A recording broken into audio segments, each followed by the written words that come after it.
LPG साठेबाजी करणाऱ्यांवर आता सरकारकडून होणार मोठी कारवाई. मध्य पूर्वेत सुरू असलेल्या इस्रायल-इराण संघर्षामुळे जगभरातील इंधन आणि गॅस पुरवठ्यावर परिणाम होत आहे. या परिस्थितीचे पडसाद आता भारतातही दिसू लागले आहेत. देशात एलपीजी सिलेंडरच्या पुरवठ्यात काही प्रमाणात घट झाल्याची माहिती समोर आली आहे.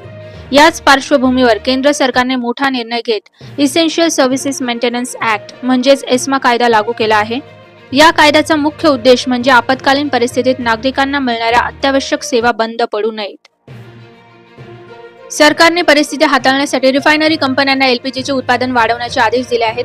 तसेच घरगुती एलपीजी सिलेंडरचा पुरवठा प्राधान्याने करण्याचे निर्देश देण्यात आले आहेत, जेणेकरून सामान्य नागरिकांना गॅसची कमतरता भासू नये. सरकारने काही क्षेत्रांना विशेष प्राधान्य देण्याचा निर्णय घेतला आहे. यामध्ये पीएनजी, सीएनजी, एलपीजी आणि पाईपलाईन गॅस सेवा यांचा समावेश आहे.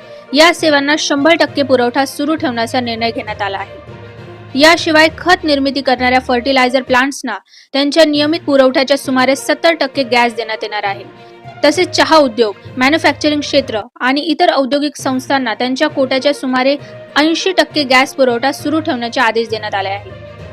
गॅस वितरण कंपन्यांनाही निर्देश देण्यात आले आहे की व्यावसायिक आणि औद्योगिक वापरासाठी सुमारे 80% गॅस पुरवठा सुरू ठेवावा आणि रिफायनिंग कंपन्यांनी उत्पादनात वाढ करावी.